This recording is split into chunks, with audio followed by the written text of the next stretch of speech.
এগুলো আমাদের অবস্থা। আমরা এরকম হলাম কেন?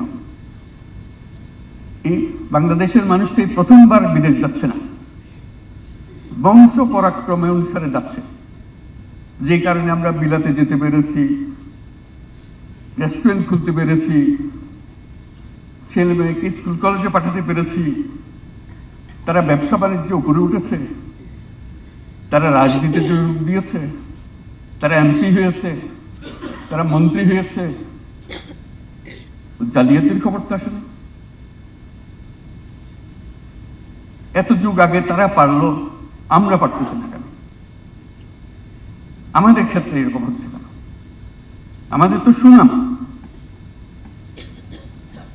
দুর্নাম যেরকম আছে, সুনামেরও কোনো কমতি নাই। ইতালিতে যখন যাই মন গর্বে ফুলে ওঠে। যারা ইতালিতে গেছে নিশ্চয়ই এটা অনুভব করেছে। যত বড় রেস্টুরেন্টে যান, যত পশ রেস্টুরেন্টে যান, যেখানে দেশের সর্বোচ্চ লোকজন খাবার খেতে আসে, তাদের লাঞ্চ ডিনার পার্টি যেখানে হয়, কিচেন স্টাফ কারা? সব বাংলাদেশ। রোমে হেন রেস্টুরেন্ট নাই যেখানে কিচেন স্টাফ বাংলাদেশি না। মালিক কৃতজ্ঞতার সঙ্গে দেখা করতে আসে আমাদের সঙ্গে যখন আমাদেরকে খেতে নিয়ে যায়। তোমাদের লোকগুলো এসছে বলে আমি ব্যবসায় টিকে আছি, না হলে আমার এই ব্যবসা বন্ধ করে দিতে হতো বহুদিন আগে।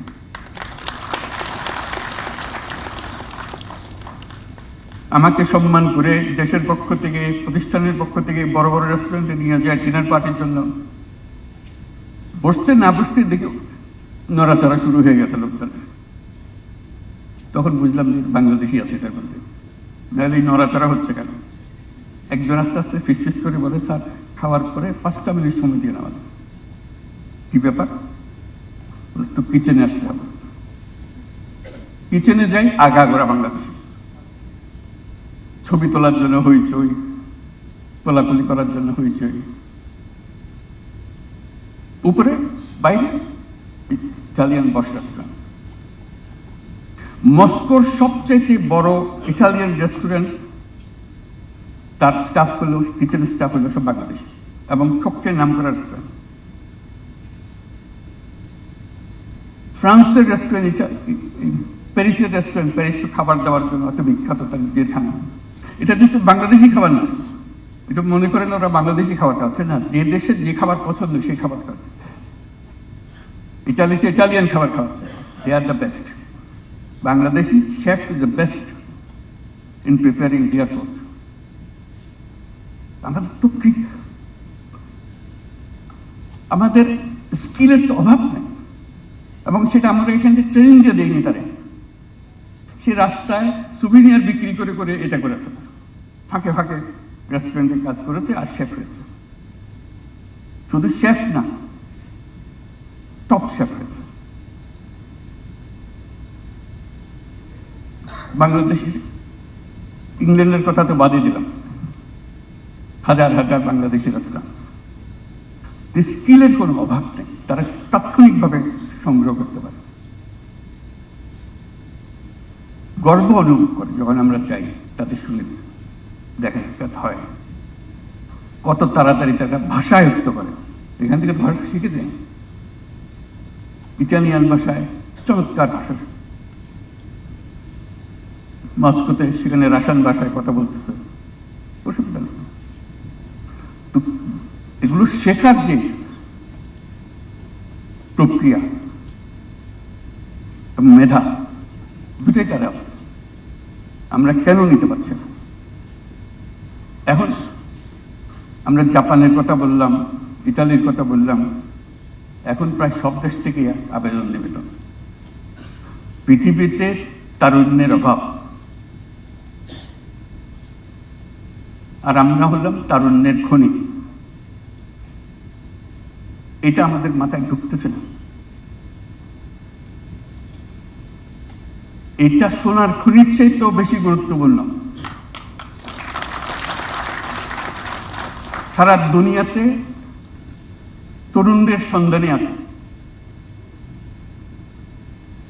আমাদের 18 কোটি লোকের মধ্যে 9 কোটি লোকের বয়স 27 বছরের কম। এর থেকে তরুণ জনসংখ্যা কোথায় পাবে? সারা দুনিয়াকে আসতে হবে এখানে।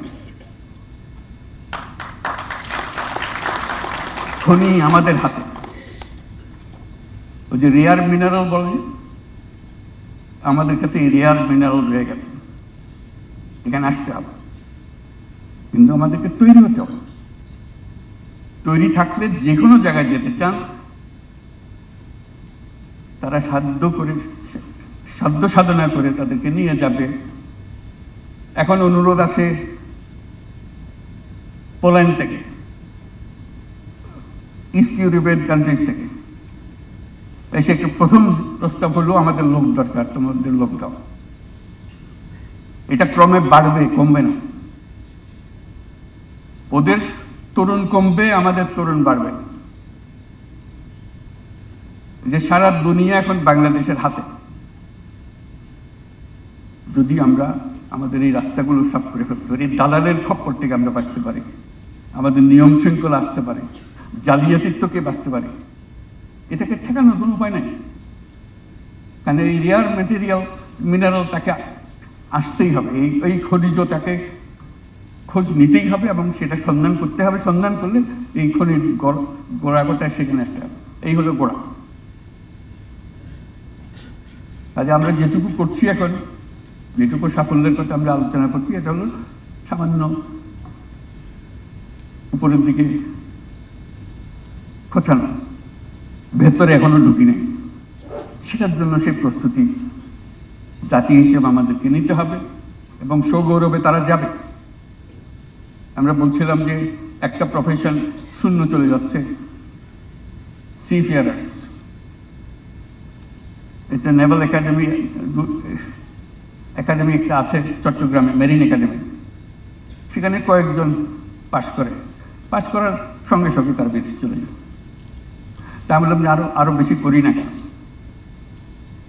এতই যদি সঙ্গে সঙ্গে নিয়ে যায়, জামায়া ধরে নিয়ে যায়, আমাদের অসুবিধা নেই। আরেকটা করতে আরো বেশি করলে অসুবিধা নেই। বলে না, 5টা আছে। তা আমি খোঁজ নিলাম, 5টা আছে। কিন্তু মেরিন একাডেমি যা করে তা করতে পারে না। তারা ভেতরে আছে, তারা সমুদ্রের সঙ্গে যুক্ত না। কাজে এটা কোনো ট্রেনিংও না। তাদের মূল কথা হলো তাদের কোনো শিক্ষক নেই। এই মেরিন একাডেমি যেটা চট্টগ্রামে আছে, সেখানে শিক্ষকের অভাব। কেন? যে বেতন দেয় সেই বেতনে কেউ আসে না। বলতে আমি তো দ্বিগুণ বেতন পাই আমি যখন জাহাজে থাকি, আমি কেন আপনার এখানে গিয়ে বসতাম? সত্যি তাই, তারা হতাশ করে খুব। দেশের জন্য সাংঘাতিক যান প্রাণ তাদের। কড়া চিঠি লেগে, কি হচ্ছে দেশে, আপনারা এগুলো কি করছেন? প্রাণ কান্দে। তারা সমুদ্রে থাকে, দেশে আসে বহুকাল পরে। কিন্তু দেশের টান, বাঙালির যে অবস্থা, দেশের টান থেকে মুক্ত না। এই যে দেশের টান, এই যে সুযোগ, এটাকে আমরা একত্র করতে পারছি না। কেন আমরা জালিয়াতির দেশ হয়ে যাচ্ছি?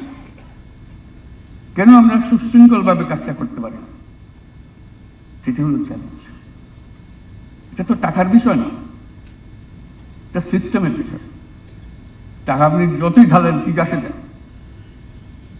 আর তারপরে তো আমরা সগৌরবে প্রতিদিন ঘোষণা করি কত বৈদেশিক মুদ্রা আমরা অর্জন করি। বৈদেশিক মুদ্রাটা একটা অংশ। এরকম বহু বৈদেশিক মুদ্রা আপনার গড়িয়ে আসবে আপনার হাতে। সেও তো চায় যে বাইরে যাবে, যেখানেই যাক না কেন, ওই বাড়িতে টাকা পাঠানো ছাড়া তার মন শান্তি পাবে না। সব কিছু আমাদের পক্ষে, বিপক্ষে কিছু নাই। বিপক্ষে শুধু আমরাই, যে আমরা দেশ পরিচালনা যারা করি তাদের হাতে। কাজে আমাদেরকে এটার জন্য প্রস্তুত হতে হবে। এই সোনার খনি, তেলের খনি পেয়ে তারা বড়লোক হয়ে যায়। এটা তো তেলের খনির চাইতে বেশি মূল্যবান পদার্থ মানুষ। যে মানুষ একবার যাচ্ছে সে কিন্তু দেশকে সঙ্গে নিয়ে যাচ্ছে, দেশকে ছেড়ে যাচ্ছে না। সে, তার ছেলে মেয়ে সবাই, যাদের কথা বললাম, তারা পার্লামেন্টের মেম্বার হচ্ছে, তারা মন্ত্রী হচ্ছে, দেশকে তো বলতেছে না। এটাই আমাদের চ্যালেঞ্জ, আমাদের চেষ্টাটা করা। মন্ত্রণালয় বহু চেষ্টা করেছে, তা না হলে এসব কথা আমাদের সামনে আসতো না। ধাক্কাধাক্কি করা হচ্ছে বলে জিনিসগুলো সামনে আসছে, তা বলার চেষ্টা করছি কীভাবে করে। সবাই মিলে চেষ্টা করি, আমরা সবাই ইনভলভ এটাতে, কেউ দূরের মানুষ না। চ্যালেঞ্জ আমাদের সবার সামনে। আজকে আমরা এই উপলক্ষে বিষয়গুলোকে আবার নজরে আনলাম। আমরা এমন একটা ভাগ্যবান জাতি যেখানে একটা অনন্য সোনার খনি আছে। এই সোনার খনির থেকে যদি আমরা সোনা না আনি অথবা মাটির মতো ফেলে রেখে দিই, আমাদের কপাল কোনোদিন পরিবর্তন হবে না। আমাদের সেই সোনা ব্যবহার করতে হবে। ব্যবহার করার জন্য সারা দুনিয়া এক পায়ে খারাপ, আমরা শুধু প্রতিবন্ধকতা সৃষ্টি করি। আশা করি আমরা সেই প্রতিবন্ধকতার থেকে মুক্তি পাব, আমরা সেই খনি ব্যবহার করতে পারব। আমাদের তরুণরা, তারা দুনিয়ার যে কোনো তরুণের চাইতে কোনো অংশে কম না, শুধু সুযোগটা তাদেরকে দেওয়া। সবাইকে ধন্যবাদ।